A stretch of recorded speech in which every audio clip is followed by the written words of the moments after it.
lot of us have maybe had eerie, creepy experiences out in the woods late at night, early in the morning.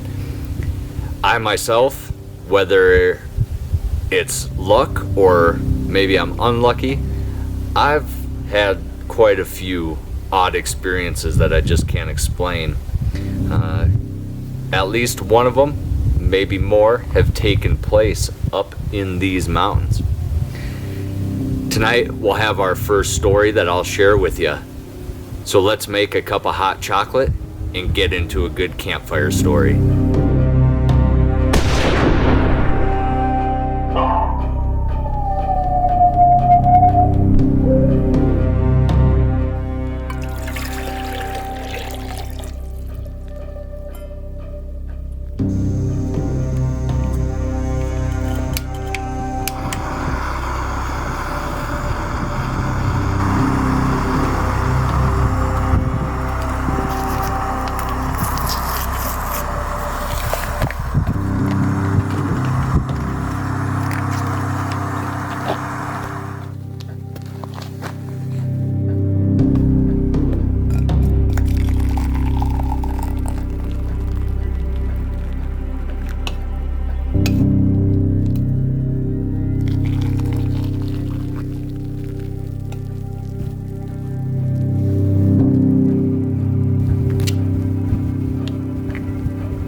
Alright. Forget me if I'm a bit jumpy. This first story happened to me in this very mountain range just a few miles south of here. It was a few years ago in October. Wasn't having any luck finding deer down in the lower elevations, and so one day I thought, I'm gonna head up into some really rough, rugged stuff. Nobody else will be going up in there. The really big ones will be hiding back there. So my wife and I, we picked an area that we knew we'd hiked in that area multiple times. Knew it was a pretty rugged area once you got off the trail, got back in. So we get there in the morning, gear up. And Maria said she wasn't willing. She didn't want to go into that really rough stuff, so she was gonna stay down below and let me head back up in there. So I said, okay, sounds like a good plan.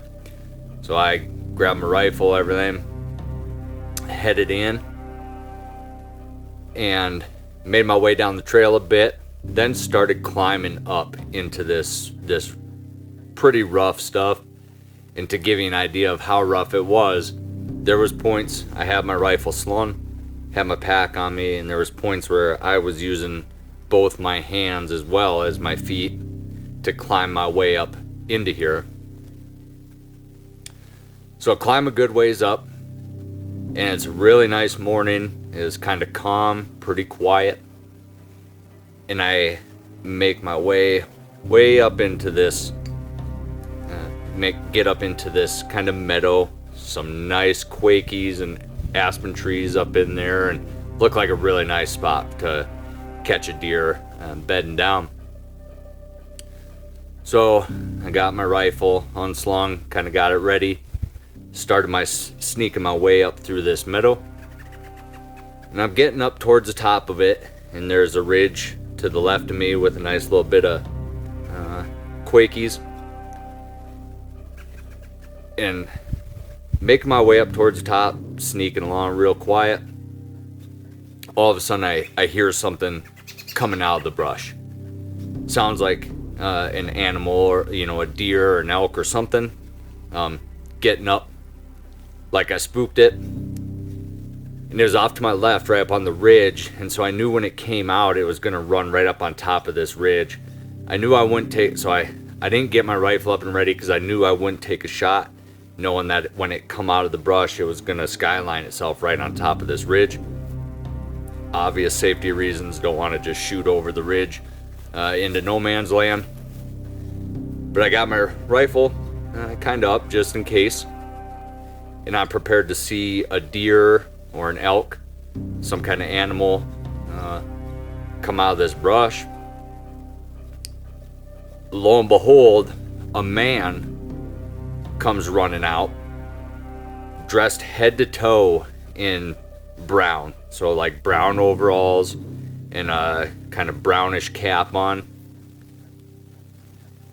And so it really catches me off guard because, and the first thing I think is like, well,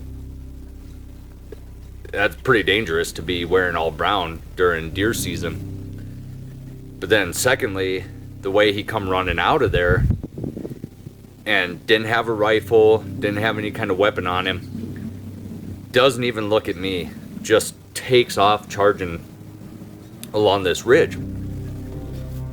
And so I was like, okay, he was waiting for deer or something. I kind of just spooked him. He didn't want to be here or whatever, so he took off. And I'm kind of like, okay, or maybe he saw something on the other side of the ridge. He was gonna make a move. So I watch him go running.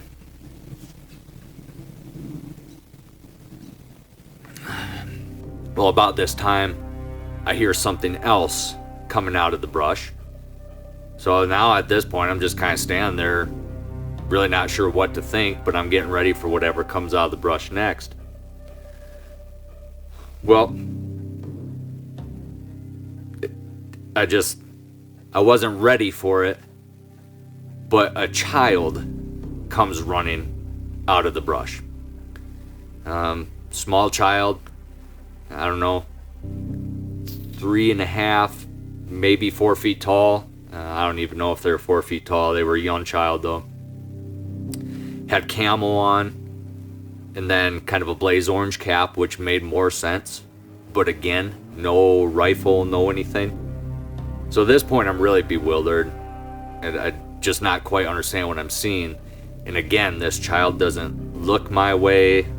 They don't say anything. They just take off running the same direction this adult did. So at this point, I'm really wondering, because the adult just took off and abandoned this kid. And then all this stuff starts, going through my head. I'm sure it was only just a short amount of time, but I start trying to put it all together. This guy just runs away. This kid comes out of here. I'm in pretty good shape, and I can move through this stuff pretty good, climbing up in there. And but for us, I can see another adult being up there, but for a small child to be in this kind of terrain is probably not safe, for one. But then, like, who brings them up here, and how they even get up here? So I'm watching them run, but then the next thing I notice is how fast this little kid is running. Again, I'm in pretty good shape. I can move pretty quick, especially over easier ground, and even through that tough stuff. And this kid was flying like unnaturally fast. And so I just think, okay, maybe they shot something here. They were afraid I was gonna bust them, find them, so they just took off, left everything. So it was only about 50 yards away where they came out. So I run over there, looked around. The grass wasn't even disturbed. It was, I looked all over in this brush where they came out of. No dead animal, no weapons. But the grass wasn't disturbed. It wasn't like pushed down or crushed down where they may have been sitting or moving around or anything. It didn't look like anybody had been there. So at this point, I'm just like, okay, I gotta see what's going on. And so I turn and I head down the ridge pretty quickly, and didn't figure it was very steep. The ridge come down, then kind of dropped off. And so I didn't figure they'd really be able to make it very far on that side. And so I figured I'd get down there and they'd kind of be right there and I could see what was going on. Well, I get down there and this child had somehow caught up to the adult, who had a pretty decent head start. And they're down on this steep hillside and they are flying. And this child is keeping right up with this adult who's running like full speed. And I'm standing here watching this, and they're already now way down this steep mountainside from me. And I'm standing there looking, and I'm just thinking to myself, this isn't natural. It's just physically impossible for that little kid to be moving like that. So I pull my phone out, and I happen to have some service. And I called Maria, and she answered, and I said, hey, like, I'm not sure what just happened, but I just witnessed something really strange. And I don't know how to explain it, but I said, way up here in this really rough stuff, I jumped this guy and this kid, and I said, they're coming down the mountain, and they're coming really fast. I said, but it's really weird. They didn't have any weapons with them. I don't even know how the little kid got up into here, or how he's getting back down there, but they're on their way. See if you see them come off the mountain. So I let her go. They disappeared down kind of around the edge of the mountain. I couldn't see them anymore. There was no way I was catching up to them, even if I wasn't carrying a pack, a rifle, or nothing. I can't move. I wouldn't have been able to move that fast to catch them. So they disappeared, and I just continued my hunt. But the whole time I just kept thinking about this over and over in my head, and I'm watching this little kid run out of the brush and take off running down the side of this mountain with this adult. And the more I thought about it, I just thought, that like, it wasn't natural, it wasn't right. There's no way that small child can move that fast over that rugged terrain and down the side of this mountainside. It would have been difficult even for an adult in good shape. And so I just couldn't get it out of my head, and then the more I thought about it, the more it creeped me out, and I ended up traversing some really nasty stuff. Didn't see any deer, just the creepy people back in there. And I get back, circle around. Took me most of the afternoon to get back to the vehicle. Maria was there, and she said, I got down there, I asked her, I said, did you ever see them come off that mountain? Because there was really only one way for them to go, and the direction they were going was right down towards where Maria was.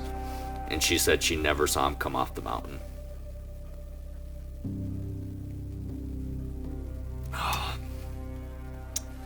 I still think about this all the time.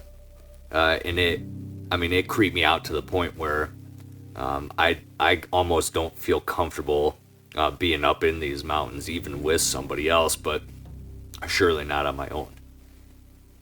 But that's our story for tonight. I hope you enjoyed it, and I look forward to our next haunted hunt.